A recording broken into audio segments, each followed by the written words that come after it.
Akwit Loshiknuka, Kushte Bathkupi. Creator, thank you for this opportunity to gather today and for us to listen to Kanaka's leadership and to all our friends and our families and partners. We're here today because something terrible has happened and we need to come to grips with it. I'm asking each and every person to have an open heart and open mind because we still have we still have a lot of healing to do and there's still a lot of work to do. So thank you, Creator, for bringing together Kanaka's friends, Kanaka's families, so that we can listen and work together to not only help others, but to help ourselves. 15 minutes, 7 days ago. That's all it took to lose an entire village. 15 minutes, 7 days ago.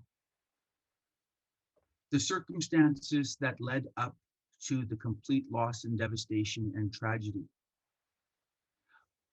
it was in the air and we could feel it. The warnings that had been expressed by the world's scientists and others, it was there, it was palpable. I don't know why the fire started. I don't know how the fire started because it's happened. We now have an opportunity to work together to support our friends and our family, but most importantly, ourselves. We've invited in guests like the Bank of Montreal, Energex, the RCMP are listening in, and there are other individuals listening in because the idea behind it was people want to know what's going on, and we're going to do everything we can to share that with you. 15 minutes, 7 days ago, the world changed. And the agenda is simple. I've asked Aaron Coelho to explain in his own words and his observations and with the data that we have, the events that led up to 7 days ago. I've then asked Zen to put together a briefing note that explains what we've done in the last 7 days and what we plan to do for the next 100 years. But it only really covers off the next week or so, but sorry, Zen. Then I'm going to ask John to take us through the options and outlines. And then John will close us off. And then our guests will be asked to sign out so that we can have the tough conversations and questions. We're very fortunate to have Miller Tillery as a law firm, and we have Tyson and Jordan in the back. They will field the questions and they will direct the questions to the appropriate person or a person who knows how to answer that question. But that session will not be recorded. 15 minutes, 7 days ago. The world changed. Aaron Coelho, can you take us up to last week, please, with your presentation? I will, Chief. Can everyone see my screen?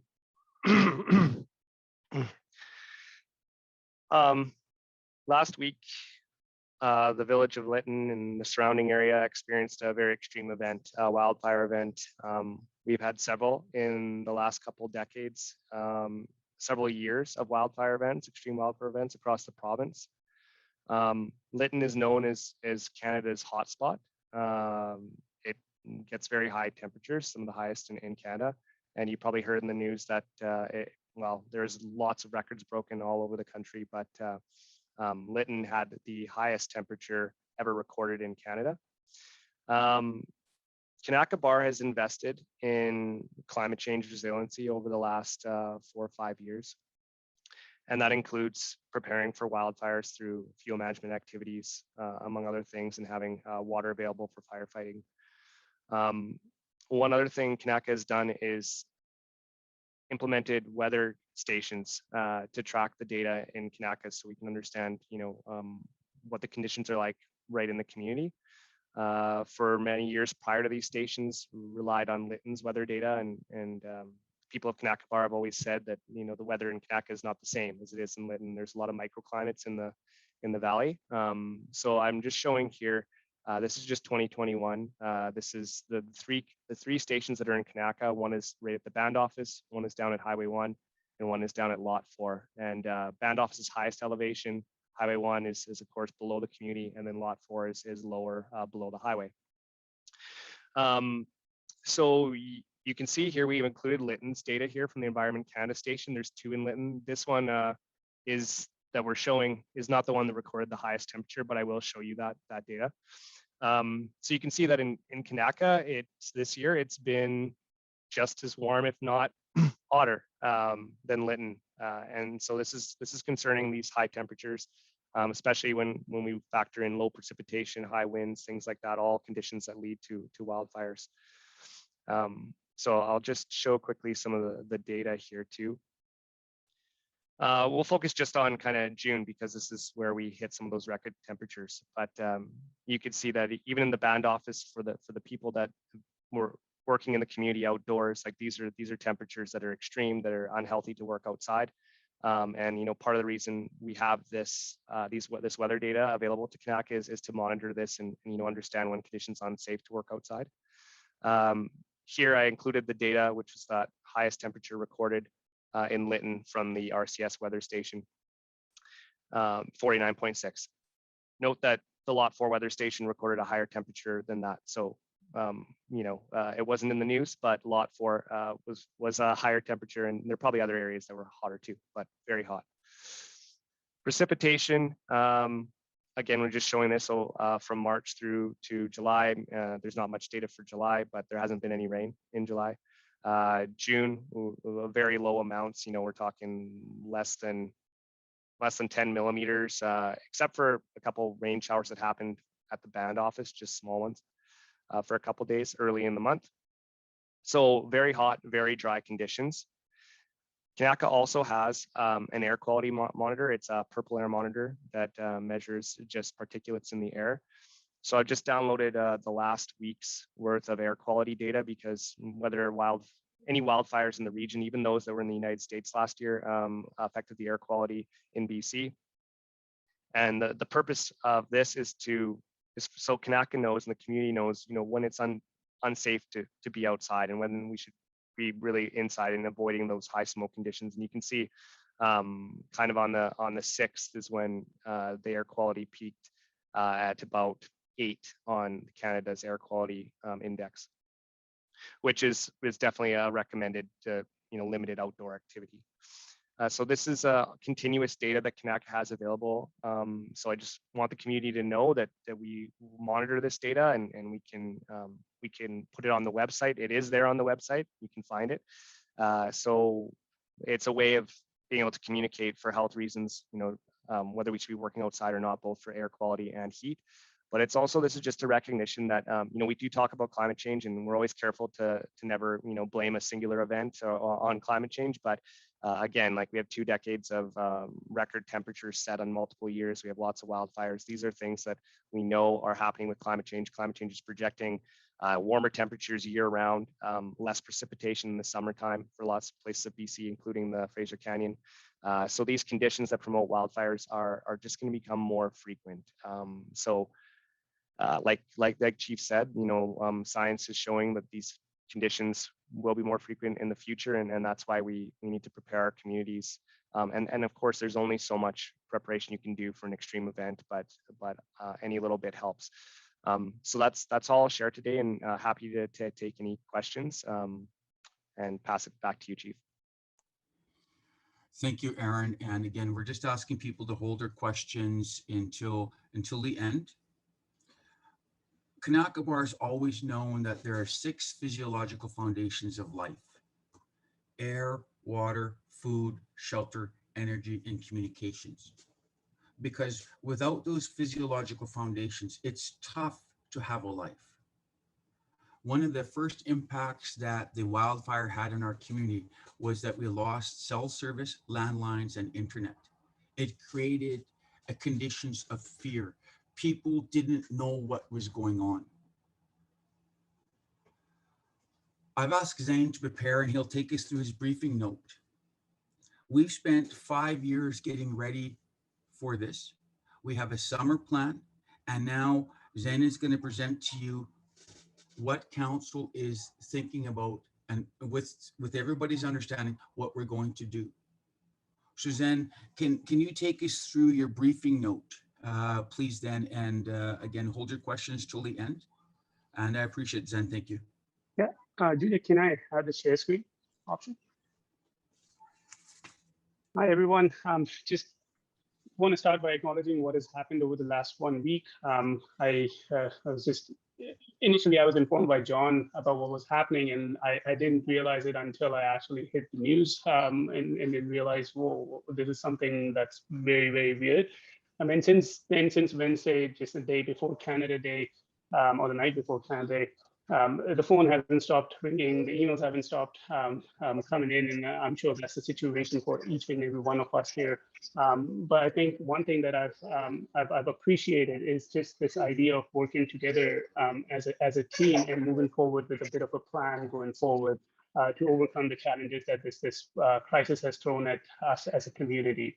So with that, I'll share something that we've been working on for this last 1 week. I mean, we're calling it the briefing note. I'm hoping everyone's able to see it. I'm sorry for Kai's little noises out here. He's just walking around.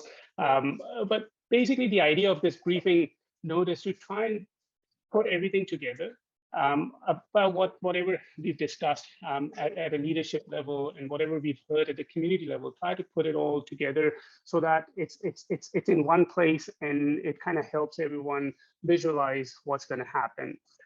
Going forward at Kanaka, at least. And the purpose that we've kind of articulated that you can see on the screen is twofold. One is for Kanaka to support the regional effort to bring life back in Lytton, perhaps this time.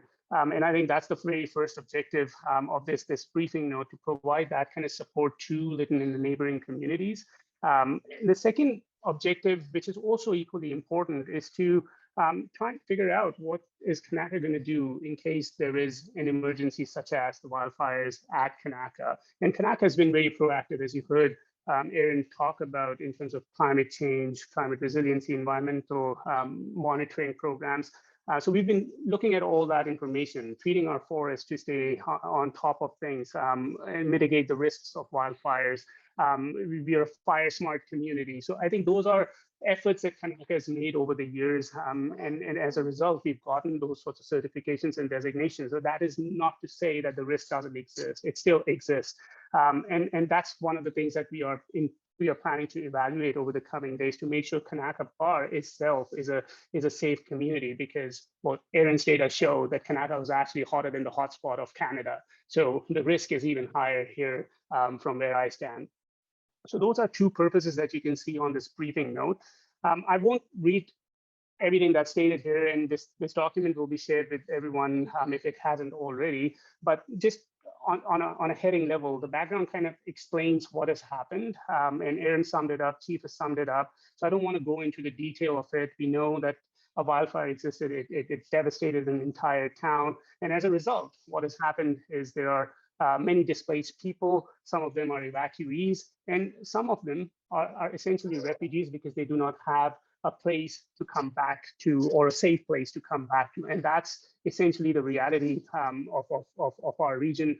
And we have no idea of when life is going to go back to normal state that it used to be, or if it will at any given time. So we'll know more information as the situation evolves, and it's a very dynamic, it's a very fluid situation. There's new updates every now and then, and we are trying to stay on top of everything and just figure out, okay, what should be our next move to support the resiliency of the entire region here.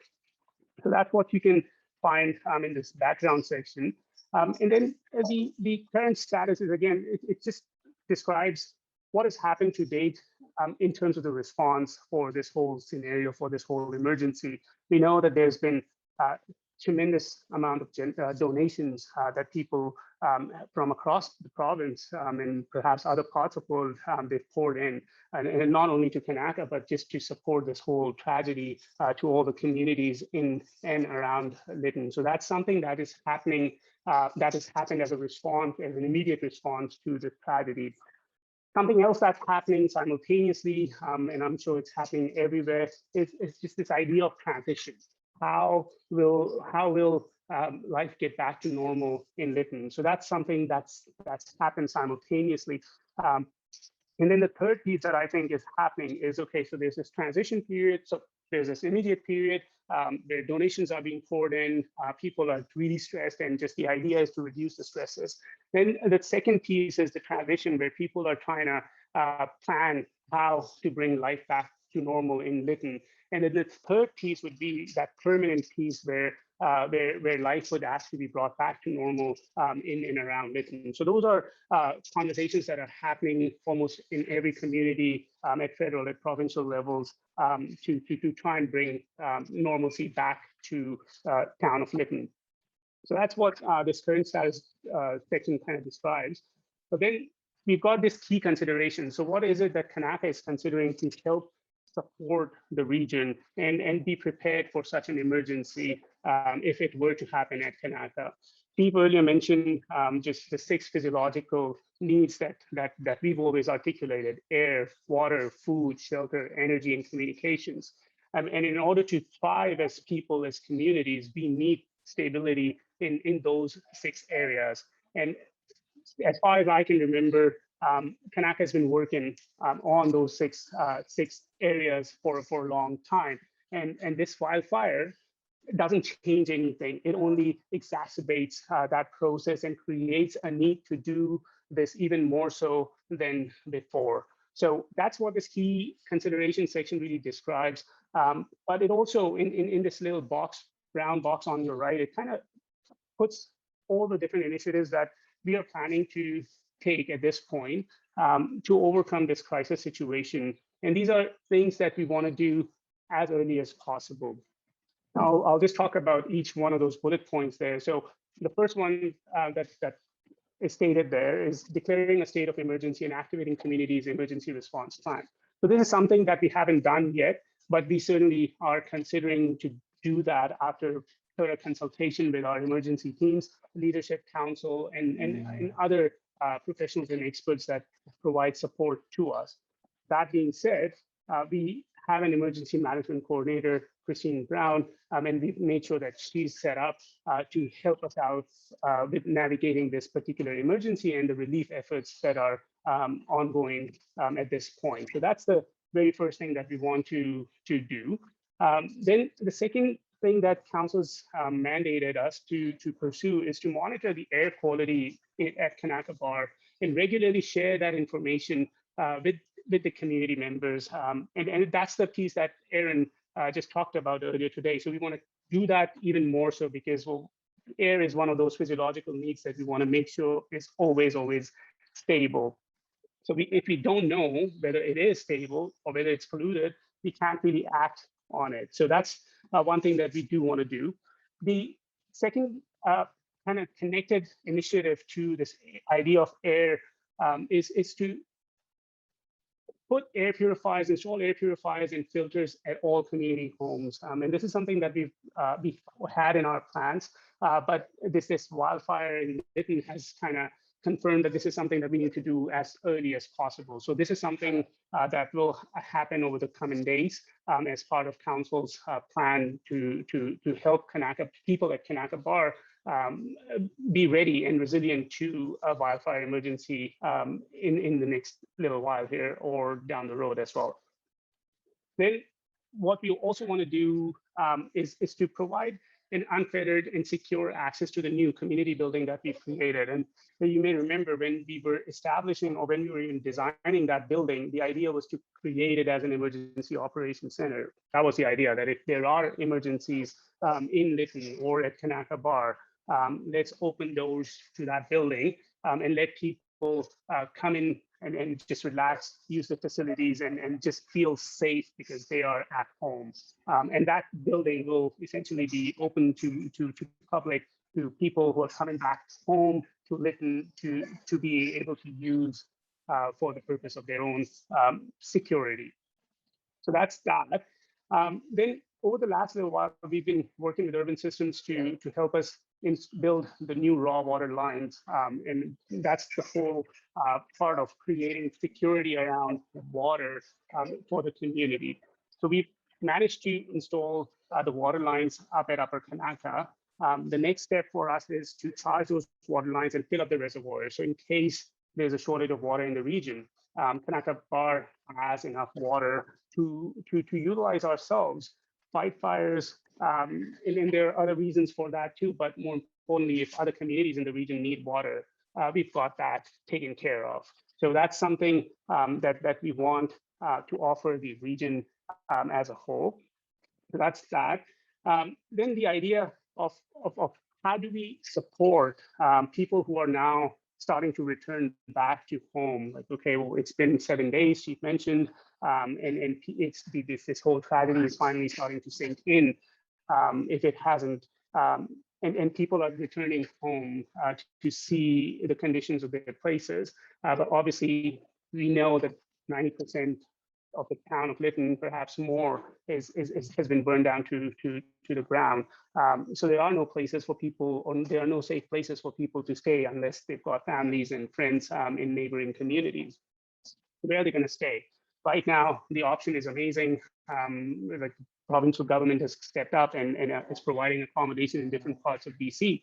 But is that going to be a long-term solution? And that's where Kanaka Bar is saying, well, no, we need to create some form of temporary housing for people who are returning back to Lytton or the neighboring communities. And the idea is to offer it to them. How, what, or what it would look like, that's stuff that we are still trying to figure out. But I think the intention is to offer temporary homes to community members. And where these homes would go, well, we've got some vacant lands on Highway 1, where we've got vacant land on Lot 4. We've got land at Lot 16, a building at Lot 16. We've got some bench land at Upper Kanaka by the transmission lines. So the idea is to really utilize those parcels of land where feasible, where it makes sense with urban systems support, to establish temporary housing with above ground water and wastewater system, because it's all going to be temporary until the situation is converted into permanent and there are homes for people in Lytton to go back to. So that's one idea that we are really interested in, and have started pursuing it, and we'll continue to work towards that. In addition to that, like I said earlier, that there's been an outpour of donations of different kinds, right? Like clothing, food, gift cards, hygiene products, everything is being donated. And what we also want to do as we manage this whole transition period is to start managing those donations that are coming in and make sure that it gets to the people who are mostly who are most impacted, most directly impacted by this this tragedy. So that's something that council has mandated us to pursue.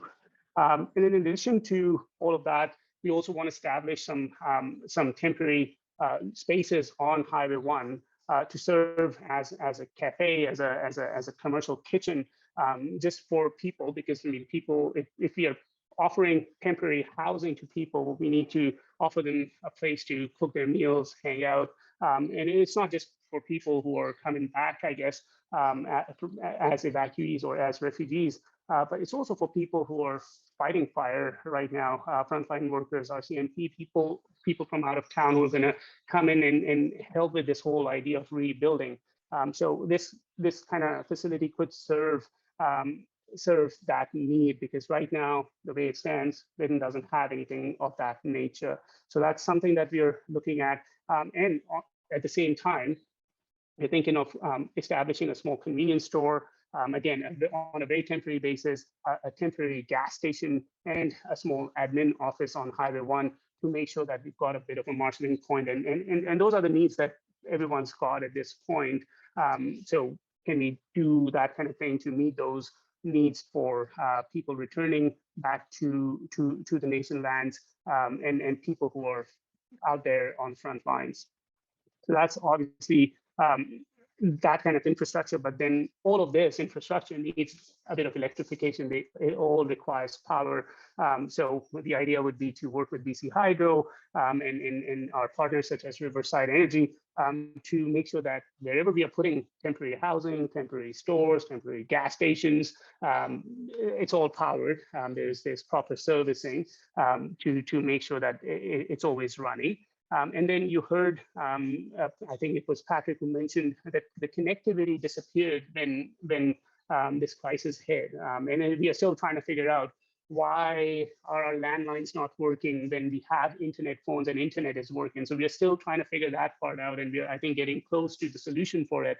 But that kind of thing can happen again. So working with the right service providers to extend cell service, extend telephone service and internet services, and make sure that it exists in all parts of Kanaka. So Lower Kanaka, Middle Kanaka, and Upper Kanaka. And the process has already commenced. We'll continue to push it as much as we could and see how we can improve connectivity at Kanaka Bar, because I think after this strategy, we need that more than anything else. And I think it's doable. So we're working towards that. And then the final point that you're seeing on the screen is just adding more security and checkpoints at key community entry and exit points. Just because if you're thinking of having temporary housing, temporary convenience store, all these places where more people are going to come in and stay to help with the process of recovery, rebuilding of Lytton and the region, there are going to be some issues, as you can appreciate. And to help us out with that, I think the idea is to add more security at the main checkpoints, such as entry at Siwash Road, down at Hans Road in Lower Kanaka, up at the Upper Kanaka community space. So those are things that we've been working towards. And that's what you're welcome to ask any sort of questions that that comes to your mind. And John's going to talk about some of the hard infrastructure pieces, the temporary buildings that we are proposing to build on Highway 1, Lot 4 here shortly. But in terms of next steps, what else do we need to do? Well, all of this wasn't expected, right? We didn't plan for it. We didn't budget any of this at the start of the year, but it has happened. And to make sure that we're responding to all of this, we just want to make sure that while this is all new business, but some of our existing business will also have to be modified to make sure that we are still meeting the needs that are arriving as a result of this new emergency. So one thing that council has mandated us to continue doing is to track the number of people living in Kanaka, including people who are evacuees or people who are refugees. These are people who are returning back and were displaced originally, and share that information on a regular basis with the right authorities, including RCMP, so that well, if there is a scenario like what happened in Lytton, we know how many people exist in the community and can head count if we have to displace for whatever reason. Hopefully it doesn't happen, but just knowing that kind of information is something that could help greatly. So that's one thing. And then ensuring that the community itself is ready for any sort of emergency, such as the wildfires. So looking at simple things like getting an improved version of the water truck that we've got, and making sure that it's always there. And some of the topics that we talked earlier about, like filling up the raw water reservoir, well, it was precisely intended for this kind of thing. So making sure that the community is always ready to fight fires if there are any within Kanaka Bar. And then also just work with partner agencies to bring essential services back to Kanaka and the region, because right now, as I understand, postal services are being operated out of Lillooet, which doesn't really make a whole lot of sense. Perhaps we can get our mail forwarded to Hope or to Kamloops so that it can be brought to the community sooner than where it stands right now. So things like that. Working with health agencies to bring services of medical professionals and doctors, because that's something that's just not existing in the region right now. And something related to doctors, well, the idea of prescribed drugs and medications for people. What about the pharmacies? So working with pharmacies outside the region, perhaps in Hope, to see if we can create some sort of a satellite office or provide them some sort of a space on a temporary basis during this transition period to set up their shop, perhaps at a temporary location down at Mustop Rest Stop that we are proposing to build, so that those sorts of things, those sorts of supplies are available for people of the entire region, not only for Kanaka Bar. So again, something we want to offer to the region to make it more resilient. And then internally at Kanaka, just offer more mental health services, counseling services, therapies, bringing in trained professionals to talk to community members who want to talk to them about this whole tragedy. Because I know for myself, I can say that it has taken toll over this past 7 days. Like it's been very difficult to stay above water, if that's something. But that's what I've felt. I've managed to do that by working in teams and talking about the challenges. But I don't know if everyone's doing that in the community. We don't know that part yet. So perhaps bringing in counselors to help community navigate these sorts of challenges so that the stress levels can go down and we can work together as a single unit to overcome this crisis situation. And that's something. And then you all know the Kanaka Necessity Store has been operating as a result of COVID.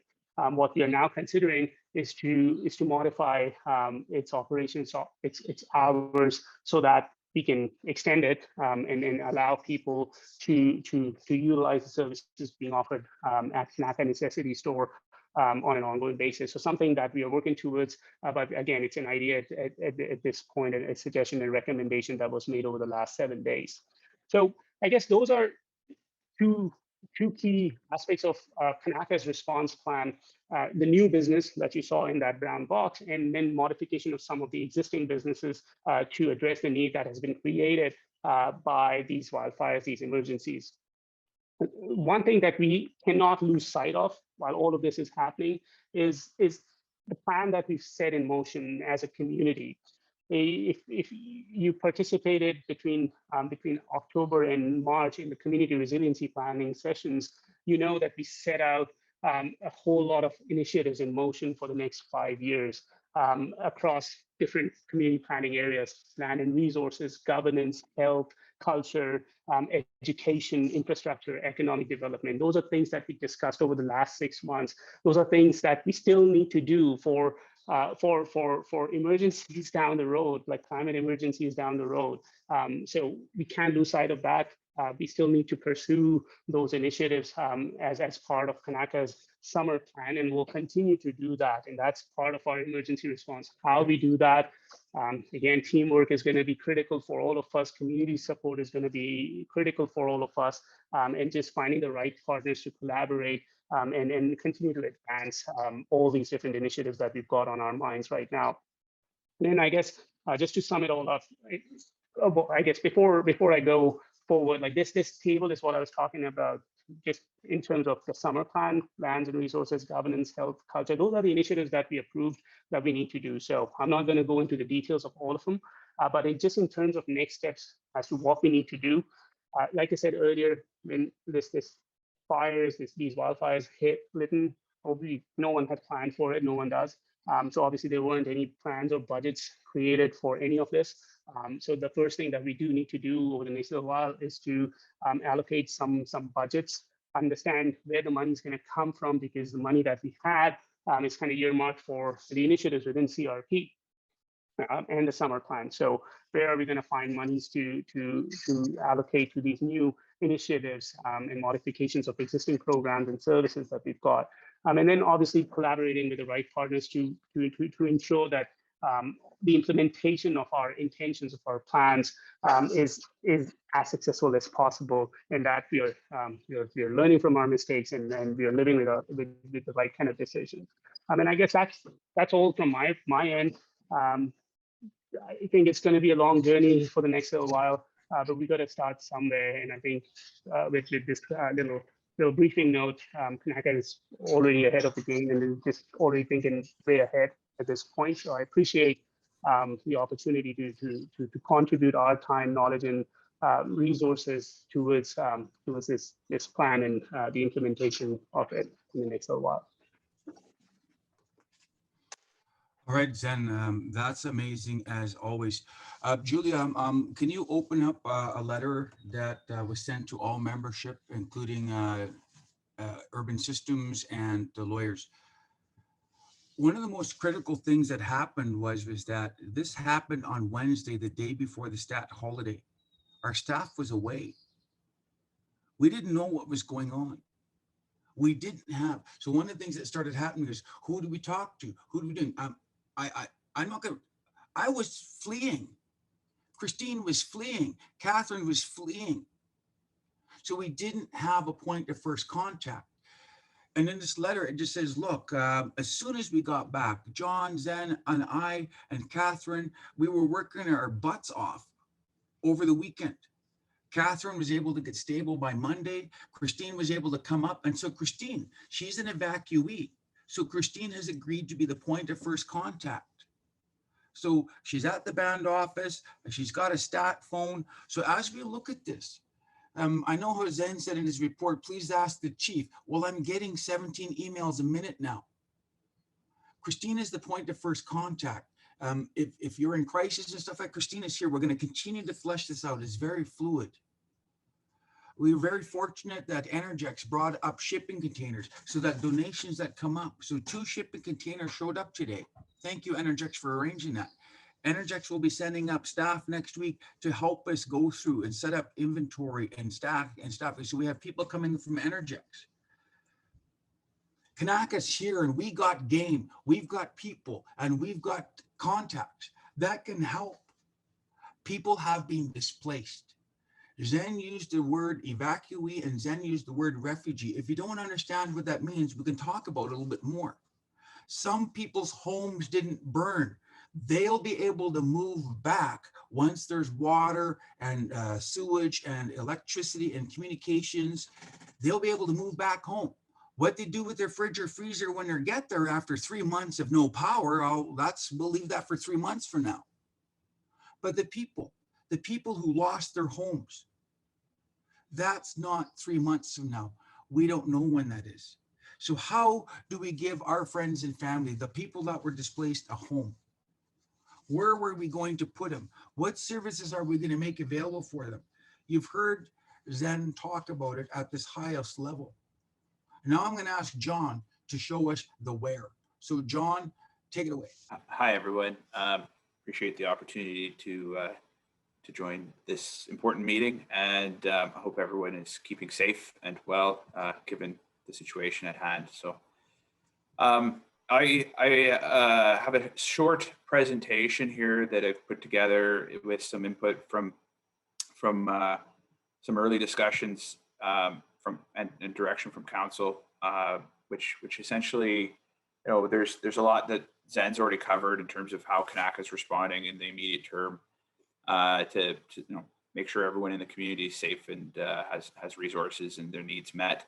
But as we've also heard is and what I understand and perceive is that since Kanaka stands strong and has services, in particular water, electricity, and land, and an eager and giving heart, there's interest in, again, seeing if Kanaka can support friends and family that have been so impacted by the events of last week and since. So with that, I won't go through the details of the context. I think everyone understands that. But what we've been asked to look at as part of this all is, where could new buildings be constructed to provide additional services to obviously Kanaka Bar as well as the region, given that the main service hub of Lytton is being devastated by the fire.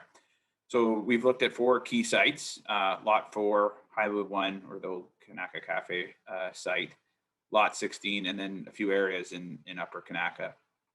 I think the key thing that we want to keep in mind here is the importance of building something that can be done quickly, but also not lose sight of long-term projects, and also keeping in mind the costs.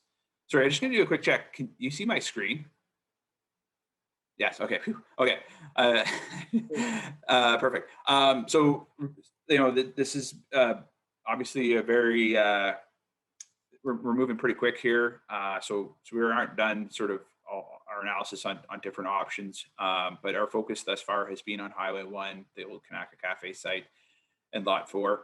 Still considering in particular Lot 16, and then potentially areas in Upper Kanaka if there is interest in and need to.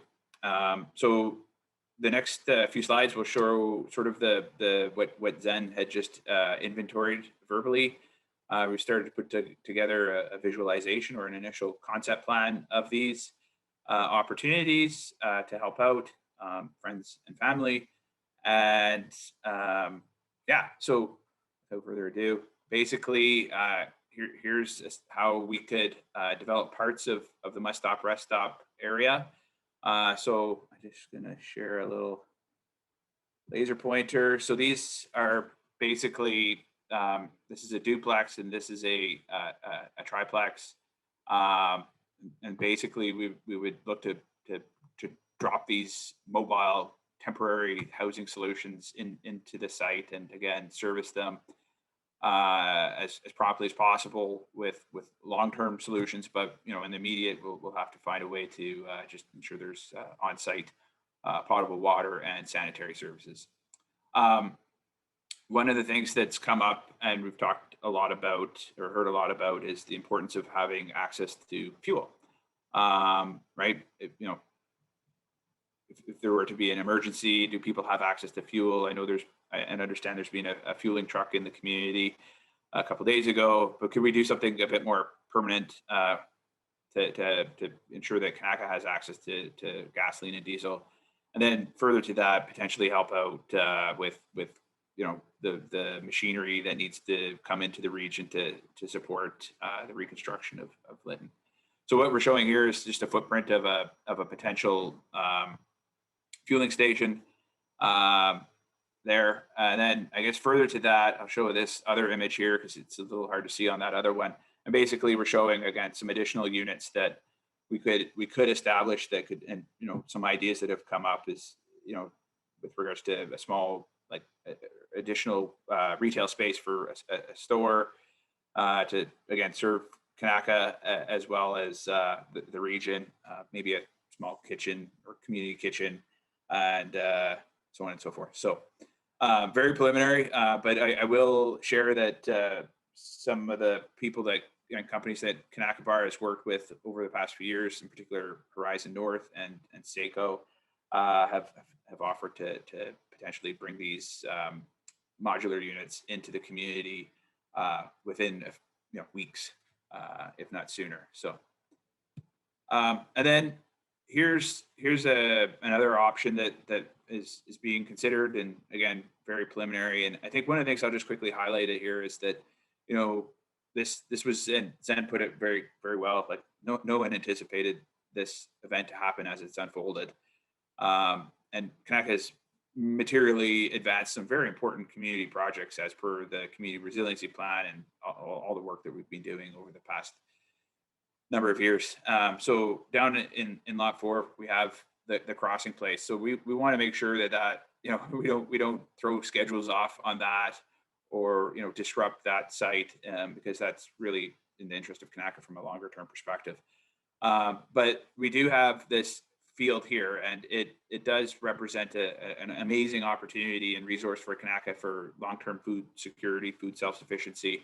But in a time of emergency and crises, we can temporarily use that parcel or that field to host upwards of 18 temporary housing units, 36 bedrooms, basically to help people get back into the region, into the territory, and working to get to, if you will, a new normal.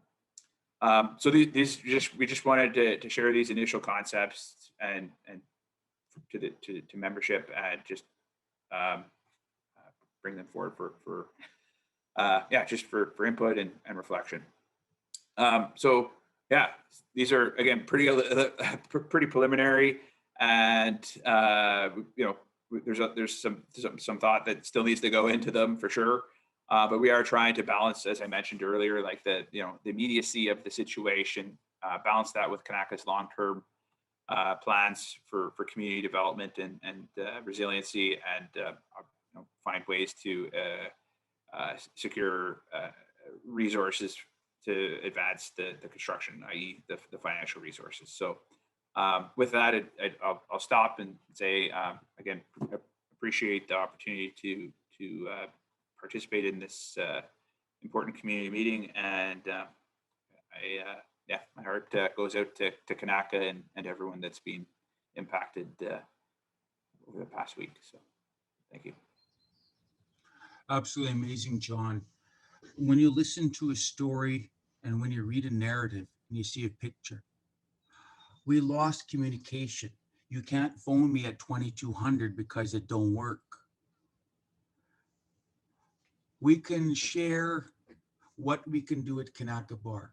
We are in a position to help. Energex is here. They have been our partners since 2003. They're here to help us. Urban Systems have been our partners since 2013. And our Zen and his family through Zen Advisory have been here for us since 2012. We've had incredible working relationships with Extreme Excavation. They have the machinery and the people to make this happen. We have incredible relationships with West Park Electric and Riverside Energy. We can put in transmission lines. We can deliver safe, secure homes.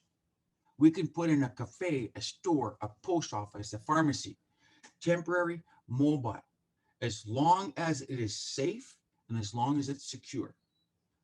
Zen and John have just presented that we could have up to 40 beds here in weeks, because our suppliers aren't building this. It's stuff they have in their yards.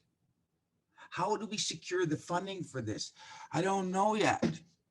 But you know what? We have a plan. We have a location, houses, good, safe places, 40 beds. And if we bring home 2 people per bed, that's 80 people. 80 people not living in a hotel room, 80 people not sleeping in an arena floor, 80 people who have a sense of place, who are home, who can walk through our lands and have a face to have a community. We have the ability to give back people place.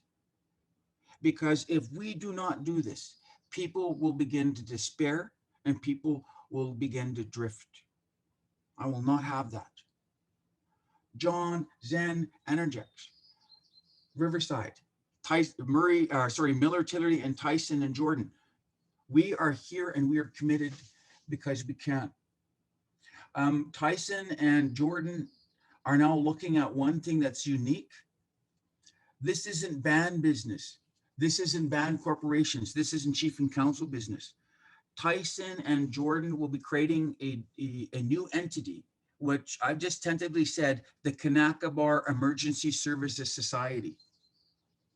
Chief and council will not be deciding who gets a job nor who gets a home. There has to be an arm's length body. They will hire the workers. They will, all that sort of stuff. So we will not be participating. We are sharing our lands and our resources on our team, but a new body is coming. I don't know what it looks like yet. I said, keep it simple.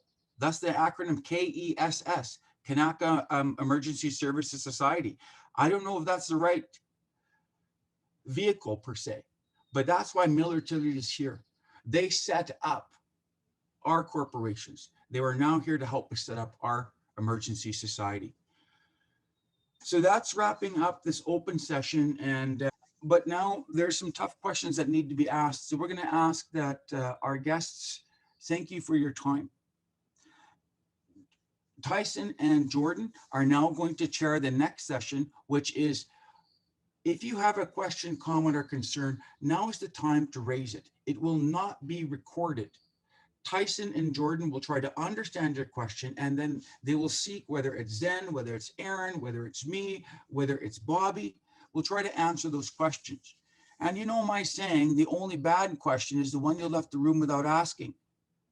So until the last question is done, we are here for you.